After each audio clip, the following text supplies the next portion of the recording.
So let's quickly look at a numerical question on turning operation. So I will introduce you to how the tool signature has been given. So let's look at the turning operation now. So we are given with a mild steel workpiece. D is 100 mm, that is the diameter. Now the tool specifications are given like this in a single line: 6, 10, 5, 7, 30, 10, 30.5. So these are the same we have seen in the earlier videos also. This angle has changed, but it is not going to affect anywhere, because that angle is the theta front angle and theta side, which are not used. Only theta B, theta S, and side cutting edge angle are as of use. So the depth of cut is given, feed rate is given, speed is given, the shear strength, the friction coefficient, and now I have to find the components of forces, that is FC, FR, and FN. FR is F normal also, and we have to also find the power consumption.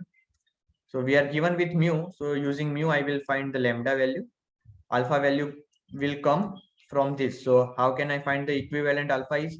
We are given with 6 degree, 10 degree, and 30 degrees. And I use the same equation which I mentioned earlier in the previous video. But this 6, 10, and 30 are same as what we have seen earlier also. 6, 10, and 30. That means my alpha value is going to be same. So 11.6 degree directly I can use. Now using Lee and Schaeffer's relation, that was phi plus lambda minus alpha is equal to 45 degrees. I am using that Lee and Schaeffer's theory to estimate the value of phi. Now coming to the cutting force, the equation we have already known, that is tau s into area, that is the shear force, and the trigonometric factor. In the denominator, we earlier had cos of phi plus lambda minus alpha, but we already know that if we are using the Lear-Schaeffer's theory, and using the Lear-Schaeffer's theory, we know that phi plus lambda minus alpha is given as 45 degree directly. Phi plus lambda minus alpha is given as 45 degrees directly. So I can directly use 45 degrees instead of substituting all the angles over there again.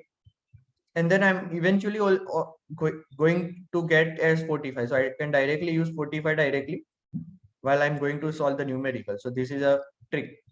And from the formula, I'm getting the cutting force as 386 Newton.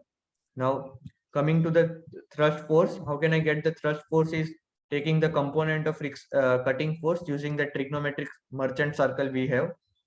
So I have got the thrust force, and FF and FR, the radial force and feed force, are coming from the components of the thrust force.